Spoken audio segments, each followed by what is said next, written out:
Amma ba'd, jamaah rahimakumullah. Kembali kita berjumpa setelah sholat zuhur dan asar berjamaah. Yang sebentar lagi kita akan makan. Jadi lebih baik kajian mikirkan makan atau makan mikirkan kajian. Jamaah, tadi kita waktu game mikirin sarapan. Sekarang kita kajian mikirin makan. Jadi kayaknya kurang semangat. Anda lihat sudah ada yang mulai merem-merem mungkin ya. Kecapean. Bismillah. Baik, berbicara tentang penghalang-penghalang hidayah ya. Kenapa kita melihat ada orang-orang yang dekat dengan hidayah tapi nggak dapat hidayah? Kenapa ada orang tuanya adalah seorang yang menyampaikan hidayah tapi anaknya sendiri tidak mendapatkan hidayah? Dan kenapa ada orang-orang yang tahu hidayah tapi dia membenci hidayah? Ahibati fillah, tadi kita sholat jamak baca 4 kali berarti. Ihdinas siratal mustaqim. Ihdinas siratal mustaqim. Ihdinas siratal mustaqim. Ihdinas siratal mustaqim. Penghalang hidayah yang pertama sebagaimana disebutkan di buku ini, yang pertama adalah lemahnya pengetahuan. Lemahnya pengetahuan. Berapa banyak masyarakat yang melakukan riba? Bertahun-tahun dia melakukan riba. Dia nggak tinggalkan. Kenapa? Boleh jadi dia nggak tahu atau dia dapat informasi yang salah. Ada yang 10 tahun bekerja di lembaga riba. Dia mengatakan, Ustadz dulu ana berjumpa dengan seseorang. Ya Ustadz juga lah kata dia. Dia mengatakan nggak apa-apa lah, yang penting antum banyak sodakoh. Sehingga bayangkan dia 10 tahun tidak ada pikiran untuk meninggalkan itu. Karena sudah dapat informasi, nggak apa-apa, yang penting banyak sodako. Di sini pentingnya ilmu jemaah. Kenapa kita lihat tiap pagi Rasulullah SAW berdoa mengatakan Allahumma inni as'aluka ilman nafi'an. Tiap pagi jemaah. Dan juga tidak ada perintah Allah kepada Nabi untuk meminta tambahan kecuali tambahan ilmu. Allah mengatakan kepada nabinya, wa qul, tahu mana yang benar dan dia tahu mana yang batil, namun hasrat untuk mengutamakannya atas kebatilan lemah. Boleh jadi ada faktor-faktor yang kedua, ketiga yang nanti kita akan bahas. Jadi dia nggak semangat, mungkin karena cinta kepada dunia ya. Kalau dia mengutamakan kebenaran ini, boleh jadi jabatan dia yang akan menjadi korbannya, menjadi taruhannya. Dan biasanya orang yang jahil itu, bas dia nggak tahu.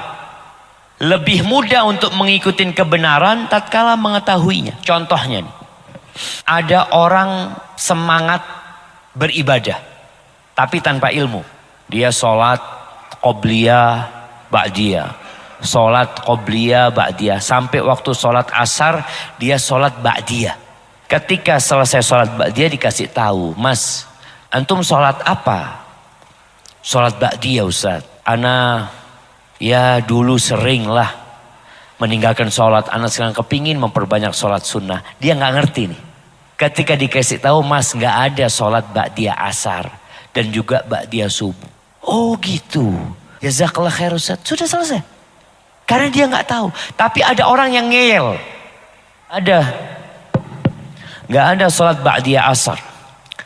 Apakah Allah akan mengazabku karena aku sholat?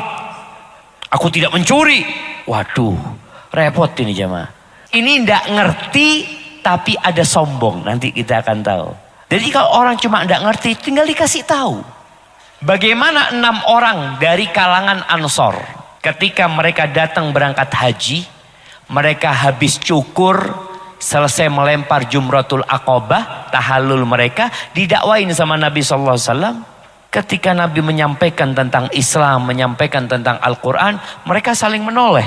Mereka mengatakan, ini kayaknya Nabi yang kita selalu diancam oleh Yahudi. Kalau Yahudi kalah, Yahudi mengancam, oh bentar lagi akan diutus seorang Nabi. Dan zamannya sudah dekat, kata dia. Kami akan membantai kalian sebagaimana dibantainya kaum Ad wa Samud. 6 orang masuk Islam. Masya Allah. Jadi orang itu kalau nggak ngerti, insya Allah dikasih tahu akan jadi ngerti. Namun kalau orang itu nggak belajar, ya sampai kapan? Kita lihat ya, kemarin kita contohkan tukang sihir Fir'aun. Dia nggak ngerti tentang Nabi Musa, bahwa beliau itu nabi. Informasi dari Fir'aun, Musa itu penyihir. Ketika tahu ini bukan penyihir, nggak ada kayak gini penyihir kata dia, mereka beriman. Dan Nabi mengajarkan doa kepada Shaddad ibn Aus ya. Orang kalau sudah ngerti itu bagaimana dia bisa mengamalkan apa yang dia pahami, ia perlu berdoa memohon kepada Allah Azza wa Jalla. Doanya disebutkan di sini di halaman 9 ya. Allahumma as'alukal azimata 'ala rusydi. Yang artinya aku memohon kepadamu kebulatan tekad dalam petunjuk. Kita lihat nih sekarang nih, banyak di antara kita itu yang malas beribadah masih. Malas meninggalkan larangan Allah. Malas mengamalkan perintah Allah. Padahal dia udah punya ilmu. Nah, tinggal dikit lagi nih. Antum minta pertolongan sama Allah agar dikasih semangat yang kuat untuk mengamalkan apa yang sudah kita ketahui. Kemudian kita lihat ya, fadilah menuntut ilmu. Kita sering mendengar istilah al-ilmu qabla al-qawli wal amal. Berilmu terlebih dahulu sebelum beramal dan berkata, atau berkata dan beramal. Itu yang seharusnya dilakukan seorang muslim. Dan alhamdulillah kita sekarang lagi belajar ilmu nih.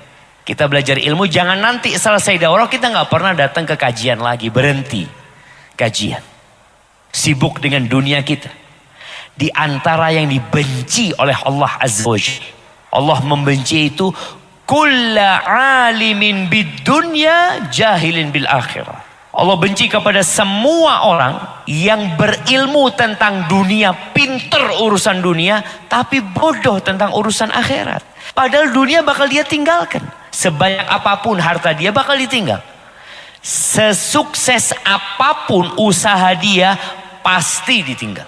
Maka tolong doanya dibaca, minta ilmu yang bermanfaat.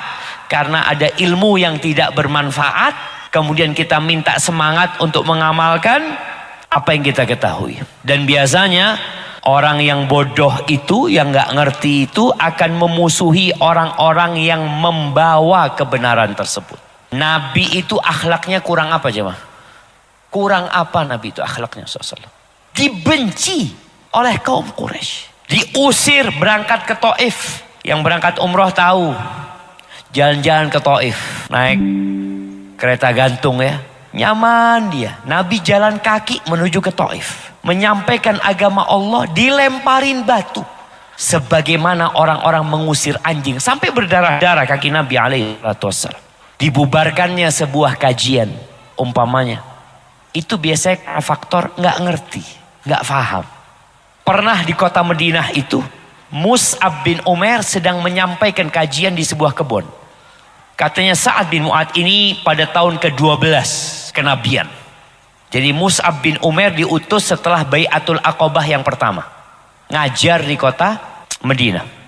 Ketika lagi bikin kajian di kebun kurma, tahu-tahu salah satu tokoh masyarakat yang bernama Sa'ad bin Mu'ad mengatakan kepada kerabatnya Usaid bin Khudair, kata dia, Usaid, engkau bubarkan tuh orang-orang yang sedang kumpul di kebun itu. Dan usir itu orang.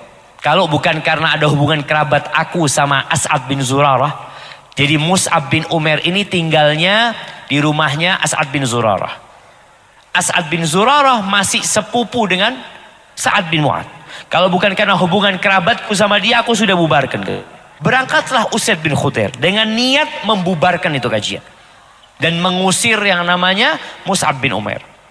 Ketika datang dengan tombaknya, As'ad menyampaikan pesan kepada Mus'ab bin Umair. Mus'ab, ini orang adalah tokoh di masyarakat. Kalau dia beriman, insya Allah banyak yang akan ikut. Engkau jujurlah sama Allah dalam mendakwain dia.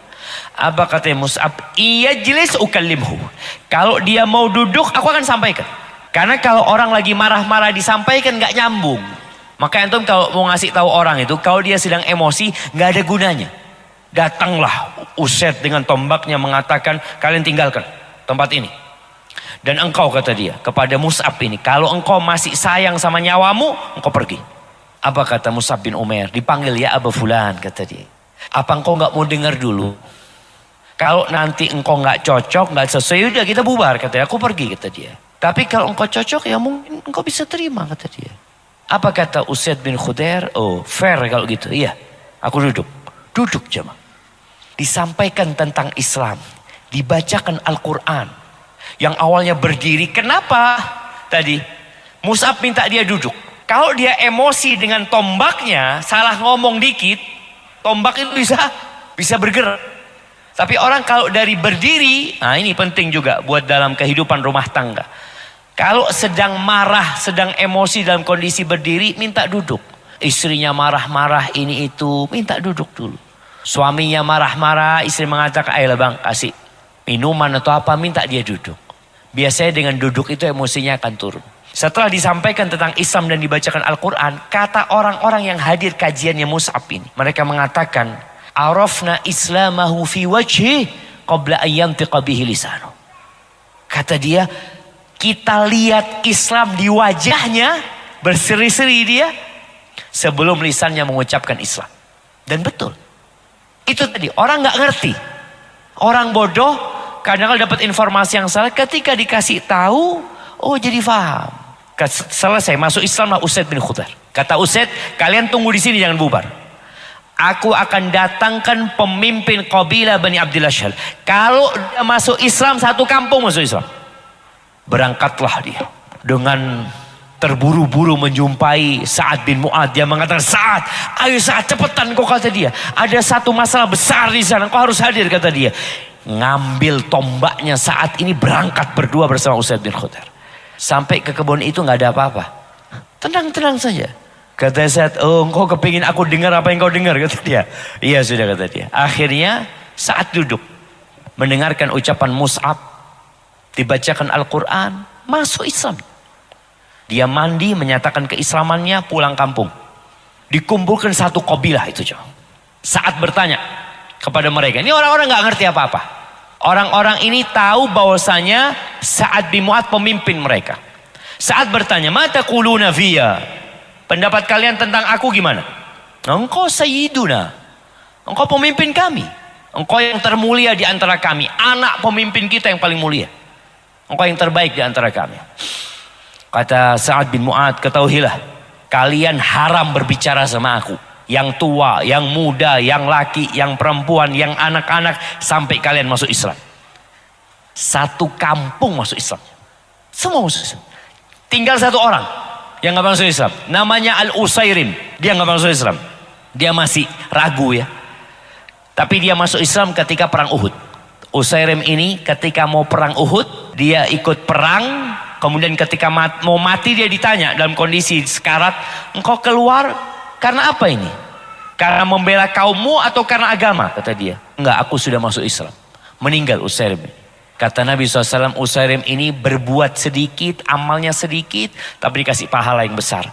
Karena baru masuk Islam langsung mati syahid. Tadi, jadi orang ketika nggak ngerti, sedangkan hatinya polos ya, tidak ada kesombongan, tidak ada kedengkian, insya Allah akan mudah mendapatkan hidayah. Maka hendaklah kita terus belajar. Dan biasanya orang ilmu itu tidak mudah disesatkan oleh syaitan. Di Jember ada satu tetangga sama rumah ana. Suatu hari ana sama abah ana ngurus sesuatu, datanglah seorang namanya Bu Kampung ya. Ibu kampung ini yang ngurusin urusan surat-surat tanah atau apa. Abahnya tanya sama dia, abahnya mana kok nggak kelihatan di masjid? Padahal abahnya termasuk yang rajin ke masjid. Apa kata anak perempuannya? Iya itu Pak Riza, kata dia, tolong doakan, kata dia. Abahnya berhenti sholat. Berhenti sholat. Mungkinkah orang berhenti sholat? Iya. Kenapa? Katanya makomnya sudah lain. Dia bukan benci sama sholat, enggak. Karena dia disebabkan kurangnya ilmu tadi, lemahnya pengetahuan dia merasa dalam Islam itu ada sebuah makom, sebuah kedudukan yang kalau sampai sana kewajiban itu gugur. Itu kisah pertama, ana dengar langsung. Yang kedua, ana dengar langsung juga. Seorang di Jember juga, dia mengatakan, Ustaz, Ana mau konsultasi, ana punya mertua Ustaz, ini orang yang taat Ustaz. Dia mantan TNI kata dia. Pensiunan kata dia. Selalu sholat di masjid. Puasa Senin Kemis, rajin sodakoh Ustaz. Kita lihat, puasa Senin Kemis, sholat di masjid, rajin sodakoh. Sejak 2 bulan yang lalu berhenti sholat Ustaz. Ana mau ngomong apa sama mertua? Ketika ana ajak sholat kata dia, enggak, makomnya engkau sama aku beda sudah. Di sini jemaah, orang kalau modal semangat doang, nggak punya ilmu, mudah disesatkan setan. Orang nggak punya ilmu, semangat juga mudah menolak hidayah. Makanya Nabi Musa alaihissalam, kita tahu kisahnya Nabi Musa. Kenapa Nabi Musa nggak bertahan belajar sama Khadir? Karena nggak sabar Nabi Musa. Dan menuntut ilmu itu perlu kesabaran. Tapi gimana kita sabar dengan sesuatu yang kita nggak ngerti? Ini apa maksudnya? Nabi Musa setelah ngerti, oh ternyata itu sebabnya engkau ngelobangi kapal laut perahu itu. Oh itu sebabnya kenapa engkau bunuh anak itu. Oh itu sebabnya kenapa engkau merenovasi bangunan yang meroboh itu. Ketika sudah tahu ilmunya, orang itu jadi mudah untuk menerima. Tapi ketika nggak tahu, sulit dia untuk mengamalkannya. Kemudian, ya kalau kita lihat bagaimana orang-orang munafikin ya. Kita lihat di halaman 11. Orang-orang munafik ini hidup bersama Nabi SAW ya. Mendengarkan kajian Nabi Muhammad SAW. Tapi kita lihat, mungkin bisa dibaca di surat Al-Baqarah ayat 13. Bagaimana orang-orang munafik ini kalau diajak menjadi lebih baik. Di Indonesia ini ada banyak kelompok. Ada banyak sekte. Salah satunya mungkin yang menamakan dirinya dengan Islam liberal ya. Islam liberal yang dia berpikir dia ingin membawa umat Islam ini menjadi lebih baik dengan pemikiran mereka. Padahal Islam itu sudah sempurna, Islam itu tidak perlu diotak-atik lagi, Islam itu hanya perlu diyakini dan diamalkan.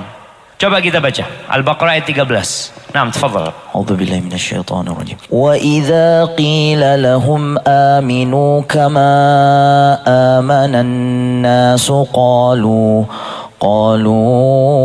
anu'minu kama amana as-sufaha ala innahum humus sufaha walakin la ya'lamun. Dan apabila dikatakan kepada mereka, berimanlah kamu sebagaimana orang lain telah beriman, mereka menjawab, apakah kami akan beriman seperti orang-orang yang kurang akal itu beriman? Ingatlah, sesungguhnya mereka itulah orang-orang yang kurang akal, tetapi mereka tidak tahu. Itu yang terjadi dengan orang-orang munafikin. Dikasih tahu, tapi mereka merasa enggak. Kalian yang salah gitu. Kalian yang bodoh. Dikatakan berimanlah seperti berimannya para sahabat Nabi. Mereka beranggapan, masa kita disuruh beriman seperti berimannya orang-orang bodoh itu. Dia gelarin para sahabat dengan as-sufaha. Kata Allah, apa kata Allah tentang mereka? Ala innahum humus sufaha. Mereka lah orang-orang yang kurang akalnya. Tapi mereka nggak menyadari itu. Maka ingat, ini menjadi penghalang pertama dari hidayah. Sehingga solusinya ya kita belajar. Sekarang ini nggak ada alasan orang nggak belajar. Antum dimanapun berada punya handphone dan bisa menyimak, bisa mengikuti kajian. Tapi tentunya tidak sama dengan hadir di majelis ilmu jemaah. Baik, yang kedua yang menjadi penghalang seorang dari hidayah itu adalah ketidaklayakan wadah untuk menerima hidayah. Apa wadahnya? Hati manusia. Jadi dengan sabda Nabi SAW, di dalam tubuh ini ada satu organ. Kalau organ itu sehat, kalau organ itu waras, kalau organ itu selamat dari segala penyakit, semuanya selamat. Tapi kalau rusak, semuanya rusak. Apa itu? Al-qalbu, jantung, hati kita. Nih terkadang ada orang yang Masya Allah mendengar langsung dari Nabi. Kita kadang-kadang kepingin, ya Allah anak kepingin dengar kajian langsung dari Ustadz. Anak kepingin dengar kajian langsung dari Syekh umpamanya. Ingin ya. Abu Jahal itu dengar langsung dari siapa? Nabi Muhammad SAW. Abu Talib dengar langsung dari Nabi SAW. Dan masyarakat Mekah itu dengar langsung dari Nabi Muhammad alaihi salatu wassalam. Pemimpin orang-orang munafikin. Ya, siapa yang tahu tokoh atau pemimpin orang-orang munafikin di kota Madinah? Nah, siapa jamaah? Bapak-bapak. Silakan Bapak-bapak. Bismillah. Abdullah bin Ubay bin Salul, Ustaz. Masya Allah, ahsanta. Iya, Abdullah bin Ubay bin Salul. Anaknya Abdullah ini namanya Abdullah. Jadi Abdullah bin Ubay bin Salul. Bapaknya Abdullah ini, Abdullah namanya bagus ya. Bayangkan pemimpin orang munafik namanya Abdullah. Dia itu mendengarkan ceramah dari Nabi SAW. Dikasih nasihat sama Nabi SAW. Turun ayat yang mengingatkan dia untuk menjadi lebih baik. Ada surat Al-Munafiqun. Tapi tetap saja tidak berubah. Anaknya Masya Allah, orang mukmin sejati. Abdullah bin Ubay bin Salul. Kenapa kok bisa seperti itu? Padahal mereka mendapatkan ilmu. Ternyata masalahnya di wadahnya, di hatinya. Kita perlu sering bermuhasabah. Ibu-ibu juga perlu sesekali ngecek hatinya ini isinya apa sih. Ada orang yang tidak tahu dengan penyakit hatinya, maka dia perlu datang ke orang-orang yang berilmu, ke ustadz yang faham tentang penyakit hati.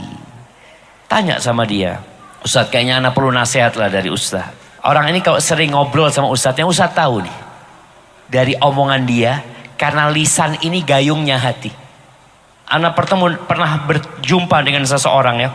Ngomong. Anak paham sudah dia. Dia ini ngomongnya tinggi sekali jemaah. Ada orang seperti itu. Anak Ustaz, apa yang tidak bisa anak urusin Ustaz? Semua urusan kalau anak yang urusin, kelar. Sakit hati tidak orang ini? Ada penyakit hati di diri dia. Nah itu perlu diobatin dulu. Maka di sini kita lihat Ibnul Qayyim rahimahullahu ta'ala mengatakan, tidak hadirnya hidayah itu bisa jadi karena faktor wadah.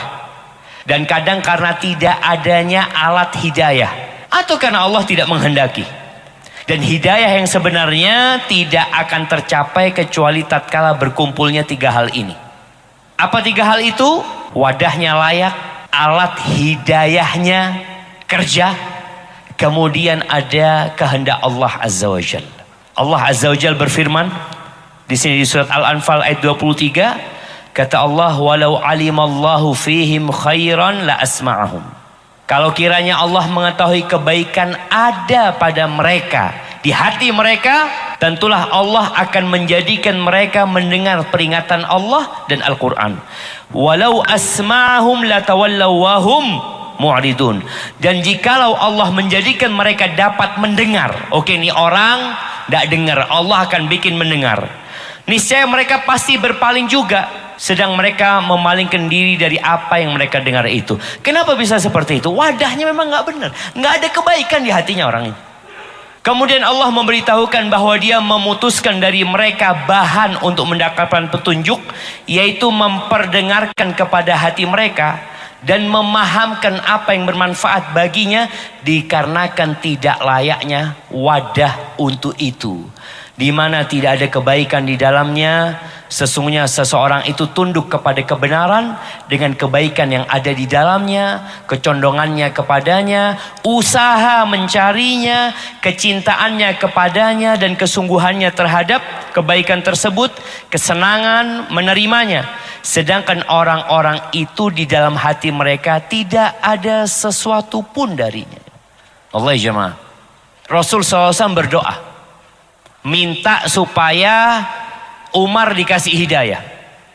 Umar itu orangnya kasar, suka menyiksa orang-orang yang beriman, tapi kok bisa dapat hidayah? Suatu hari ketika para sahabat Nabi mau hijrah, ini sebelum masuk Islamnya Umar ya, tahun kelima kenabian, ada seorang sahabat perempuan, Laila namanya. Dia sedang siap-siap untuk hijrah ke Habasyah. Udah gak tahan tinggal di kota Mekah. Suaminya namanya Amir. Ketika lagi siap-siap dia, Suaminya lagi pergi ada urusan, datang Umar bin Khattab. Umar tanya, mau kemana kalian, kata dia. Katanya Laila ini, ya kita mau hijrah. Kalian sudah menyakiti kami. Kalian mengganggu kami, kata dia. Kita akan menyembah Allah di bumi Allah yang lainnya, kata dia. Umar mengatakan, semoga Allah menemani kalian. Pergi Umar itu. Datang suaminya. Kata istrinya mengatakan kepada suaminya, lau qad ra'aita riqqata Umar. Engkau kalau ngelihat tadi lembutnya Umar, kata dia. Nggak kayak biasanya Umar ini. Kata suami, awatat ma'ina fi islami. Oh, engkau berharap dia masuk Islam. Kata suaminya. Karena suaminya tahu sama Umar yang suka nyiksa. Kata suaminya, kayaknya Umar nggak bakal masuk Islam sampai keledai bapaknya masuk Islam. Dia nggak tahan ngelihat Umar yang seperti itu. Suka menyakitin, diharapkan masuk Islam. Kayaknya berat dia mau masuk Islam. Tapi ternyata masuk Islam. Di hatinya ada kebaikan. Laila melihat kebaikan itu. Laila ini melihat yang suaminya tidak melihat. Maka tadi ketika Allah tahu ada kebaikan, Allah akan buat mereka mendengar dan mengambil manfaat dari apa yang mereka dengar. Kemudian di sini Allah menegaskan makna ini untuk mereka dengan firman-Nya, dan jikalau Allah menjadikan mereka dapat mendengar, niscaya mereka pasti berpaling juga. Sedang mereka memalingkan diri dari apa yang mereka dengar itu. Dia memberitahukan bahwa di samping tidak bisa menerimanya wadah di diri mereka, sesungguhnya ada penyakit lain, yaitu kibir, sombong. Berpaling dan rusaknya niat. Andai kata mereka memahami, mereka tetap tidak akan tunduk dan mengikuti kebenaran dan tidak pula mengamalkannya. Jadi jamaah, bagaimana hati itu sering-sering dibersihkan. Berdoa minta sama Allah lagi. Ya muqallibal qulub, tsabbit qalbi ala dinik. Ada doa, Allahumma tahhir qalbi minan nifaq. Ya Allah, bersihkan hatiku ini dari kemunafikan. Ini di sini Allah sebutkan tentang orang-orang munafik, bahwasanya di hati mereka itu ada penyakit. Taib, itu yang kedua. Wadahnya nggak layak. Yang ketiga ini berkaitan dengan wadah juga. Di wadah itu kadangkala ada hasad dan ada sombong. Maka jemaah, kadangkala ada orang datang kajian tapi juga nggak dengarkan kajian. Ada hasad, alhamdulillah kasih hidayah.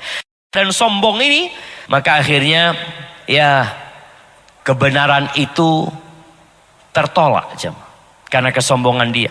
Rasul Shallallahu Alaihi Wasallam bukan pakai mobil mewah. Sombong itu bukan pakai jam yang mahal. Sombong itu bukan pakai sandal yang bagus, yang bermerek. Tapi kata Nabi SAW, al-kibru batarul haqqi wa ghamtun nas.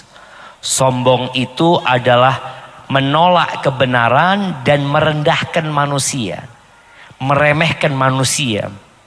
Orang kalau merasa lebih baik itu sulit dapat hidayah.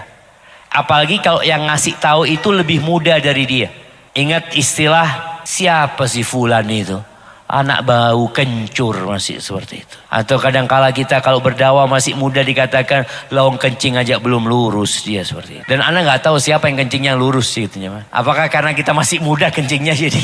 Sampai seperti itu mereka meremehkan orang, dilihat dari sana. Sekolah di mana dia, kata dia. Kayaknya kurang banyak baca buku dia. Muncul omongan-omongan yang menyebabkan sepertinya dia mengangkat dirinya di atas orang lain. Ya, kita tahu iblis. Iblis itu kenapa dia tahu berbuat salah, tapi dia nggak bertobat? Karena sombong dan hasad.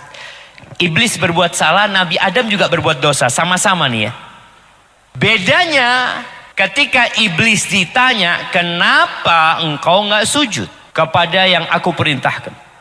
Apa jawab iblis? Aku lebih baik dari dia. Kau ciptakan dia dari tanah, kau ciptakan aku dari api. Adam berbuat dosa ketika ditanya, ya Adam, engkau gimana makan dari pohon itu? Apa kata Nabi Adam? Siapa yang tahu? Jawaban Nabi Adam ketika ditegur, ketika berbuat dosa. Ya, mama. Fadhal. Apa jawaban Nabi Adam ketika ditegur kenapa berbuat dosa? Alam anhakuma, bukankah sudah aku larang engkau mendekati pohon itu? Apa jawabnya Nabi Adam? Insya Allah. Udah ngantuk semua kayaknya. Iya. Ibu-ibu. Nah, bapak-bapak, ada yang mau jawab? Ada yang angkat tangan di situ. Nah, tadi angkat tangan apa mulet? Nah, fadhal jemaah, apa jawaban Nabi Adam? Antum insya Allah tahu sih. Silakan, nanti dapat buku nih dari Syafiq yang ada tanda tangannya. Silakan saya jawab. Apa doanya Nabi Adam? Iya. Oh ini Ustaz. Bismillah. Rabbana dalamna anfusana wa ilam taghfir lana wa tarhamna lanakunanna minal khosirin. Masya Allah, barakallahu fiik. Iya, itu Nabi Adam mengatakan Rabbana zalamna anfusana. Ya Allah, kami menzalimi diri kami sendiri ya Allah. Kalau engkau tidak mengampuni kami dan mengasihi kami akan menjadi orang-orang yang merugi. Selesai. Jadi orang yang hatinya nggak ada kesombongan itu biasanya akan cepat bertobat. Dia nggak congkak, dia nggak angkuh, dia langsung bertobat. Iblis enggak. Di sini iblis menjadi panutan bagi orang-orang sombong yang menolak kebenaran. Allah kalau menceritakan dalam Al-Quran kisahnya para nabi bersama kaumnya.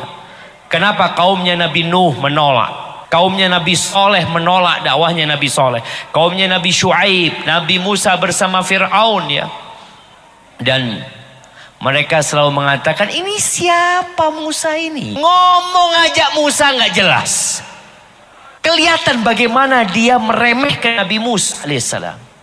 Dia bagaimana Fir'aun memposisikan dirinya. Gimana kalian mau mengikuti Musa? Musa ini punya apa kata dia? Sedangkan aku yang punya Mesir kata dia. Kalian lihat istana-istana, kalian lihat kebun-kebun, kalian lihat sungai-sungai. Orang yang dikasih kelebihan harta itu berpotensi sombong. Kalau orang miskin sombong parah banget ya.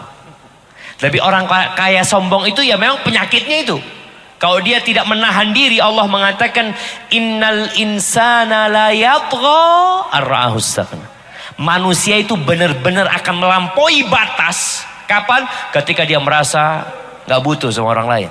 Dia merasa punya, dia merasa memiliki.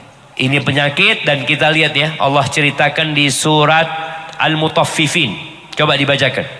Di ayat 29 sampai 32 tentang para pelaku dosa yang suka memperolok-olok orang lain. Nah, silakan dibaca. 29 sampai berapa Ustaz? Sampai 32. A'udzubillahi minasyaitonir rajim.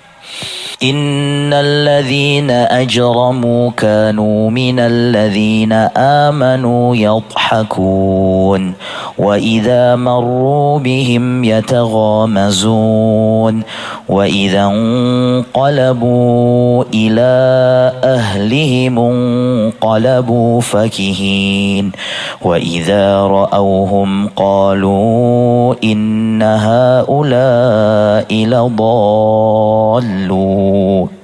Sesungguhnya orang-orang yang berdosa adalah mereka yang dahulu mentertawakan orang-orang yang beriman. Dan apabila mereka orang-orang yang beriman melintas di hadapan mereka, mereka saling mengedip-ngedipkan matanya. Dan apabila kembali kepada kaumnya, mereka kembali dengan gembira ria. Dan apabila mereka melihat orang-orang mukmin, mereka mengatakan, sesungguhnya mereka benar-benar orang-orang yang sesat. Allahu Akbar. Kita lihat bagaimana dia meremehkan orang yang berada di atas kebenaran. Dan biasanya orang yang mengamalkan sunnah Nabi SAW itu akan dijadikan bahan olok-olok di kampung. Orang yang pakai jilbab besar dikatakan pakai karung. Orang yang pakai jenggot dikatakan apa? Kambing. Ana ingat waktu kita di pondok jamaah, salah satu ustadz kita itu pakai jenggot. Hafizahullah ta'ala. Ya kita anak-anak lah melihat pada waktu itu kok nggak pantas gitu ya. Ustadz itu sempat melanjutkan sekolah lalu pulang lagi ke pondok. Sama anak-anak itu tembok ditulis. Tulis apa sama teman-teman kita itu? Kambing, welcome to pondok. Sampai seperti itu. Jadi bahan untuk pelokok apa sih? Sampai dikatakan ya Allah ya, dulu Nabi itu kenapa pakai jenggot? Karena nggak ada pisau cukur dulu kata dia. Islam itu bersih kata dia. Masya Allah Jim. Pokoknya jadi bahan untuk memperolok-olokkan. Ketika pakai baju di atas mata kaki apa katanya?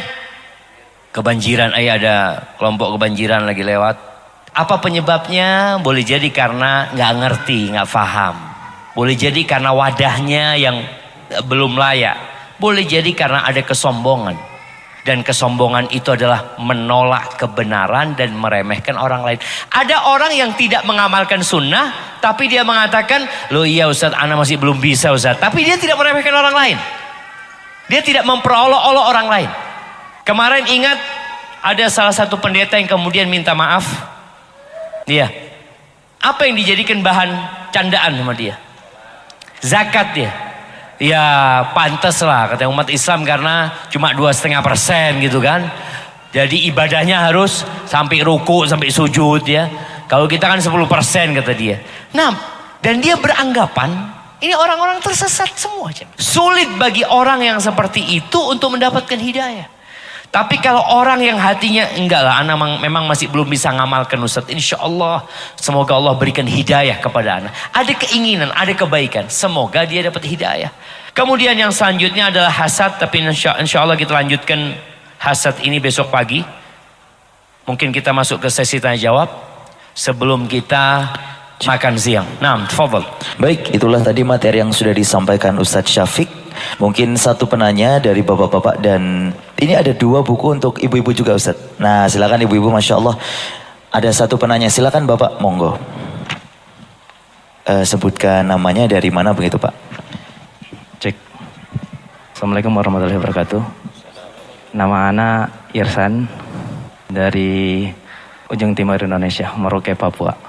Dari Merauke, Masya Allah. Syema. Barakallahu fikum. Ada yang lebih jauh dari Mas Irsan ini? Nah, kayaknya nggak ada ya. Masya Allah. Ada yang dari Singapura, tapi kayaknya Singapura lebih dekat daripada Merauke. Ustadz mungkin udah paham ya Ustadz, berapa jam perjalanan Ustadz. Masya Allah.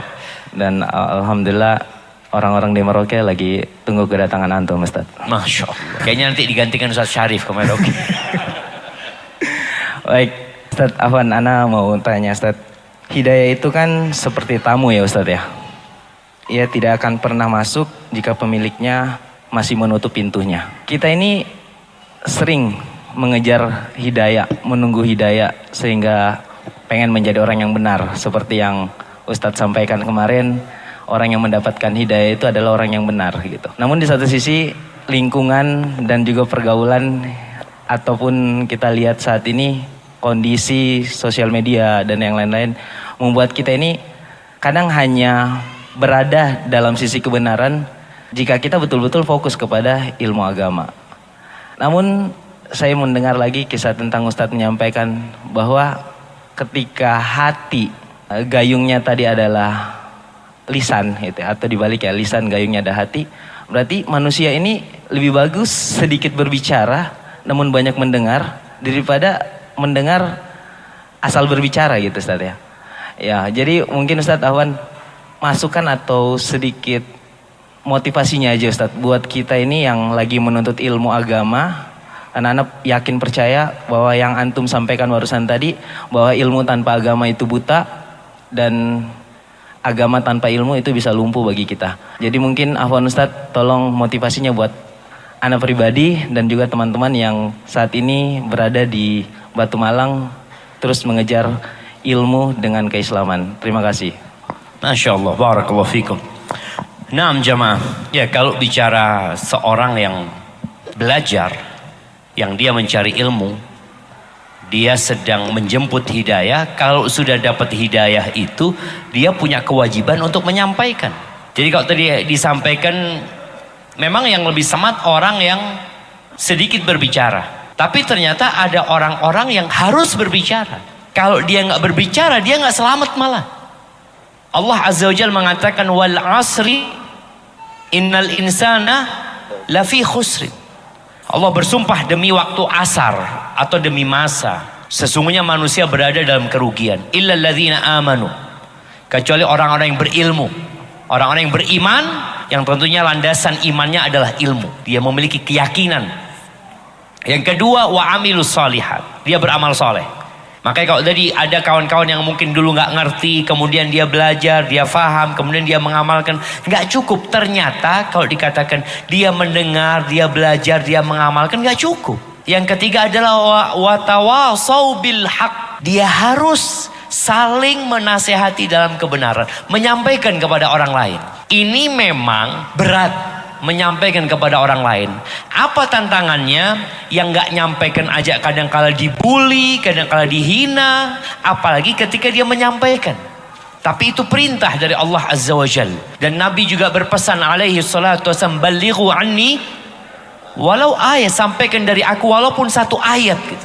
Maka hari ini nih kita belajar, atau selama 3 hari kita belajar. Besok pulang apa yang dilakukan? Nyampaikan. Loh, anak kan bukan ustadz loh. Ini Allah menyebutkan innal insan. Sesungguhnya manusia itu berada dalam kerugian. Manusia bukan ustadz. Kalau antum merasa manusia, maka antum lihat nih 4 kriteria supaya antum tidak merugi. Berilmu. Yang kedua, mengamalkan ilmu itu untuk dirinya. Yang ketiga, watawasau bil haq. Saling mewasiatkan untuk menetapi kebenaran. Lihat kawannya, lihat teman kerjanya, lihat anaknya, lihat tetangganya, orang-orang yang ada di sekitar dia, dia sampaikan. Dan kalau kita lihat dakwah Islam ini dimulai dengan dakwah perorangan. Bukan Nabi buat kajian, enggak. Di Mekah ada Nabi bikin kajian, enggak ada. Yang ada kumpul di rumahnya Al-Arqam ibn Abil Arqam. Ketika memang nggak bisa buat kajian, akhirnya kumpul di rumah itu bersembunyi untuk mengajarkan Al-Quran kepada para sahabatnya. Tapi dakwah itu perorangan. Nabi berdakwah kepada Abu Bakar. Abu Bakar dapat tuh